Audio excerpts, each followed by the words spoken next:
Imani didn't find Miss Geneva. Miss Geneva found her.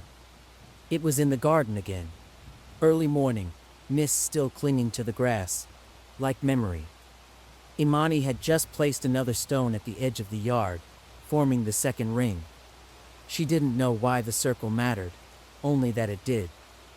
Miss Geneva stood on the other side of the fence, leaning on a cane that looked older than the sidewalk itself. Her wide-brimmed hat was pulled low, a halo of silver curls catching the light that peeked through the trees. "That ain't how you build a circle," the woman said, voice soft as sugar but firm as nailed wood. Imani blinked. "Excuse me?" Miss Geneva stepped forward, tapping the fence rail with the cane. "Ain't your fault, baby. You ain't from here. You don't know here. But you done moved into a place that do." She invited Imani over for tea the next day. Malik didn't protest. He was buried in the server logs, determined to crack the root anomaly issue, once and for all. Miss Geneva's house was small, but orderly, with curtains that smelled of cedar, and a kitchen that hummed in rhythm with the stove.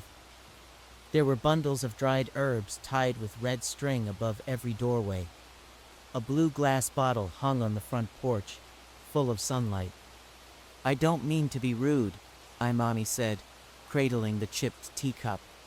"But how did you know something was wrong?" Miss Geneva smiled with her eyes.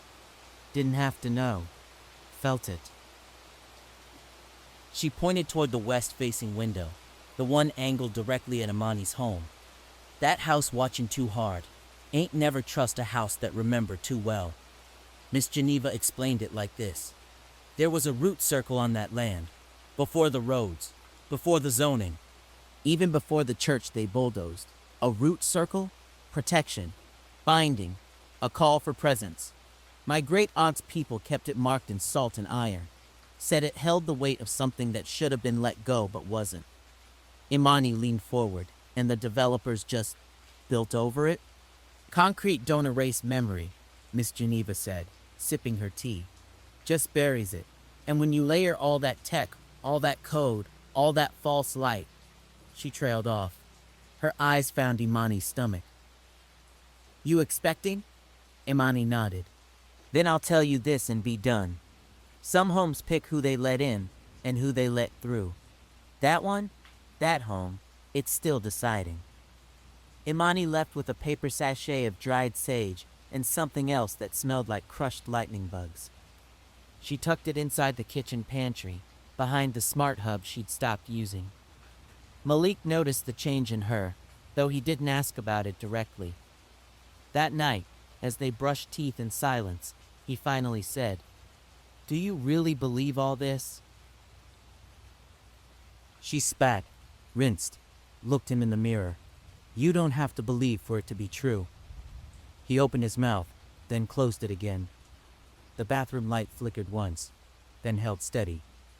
Later, just after midnight, Imani lit a candle on the nursery floor and placed a ring of coins and rosemary around it.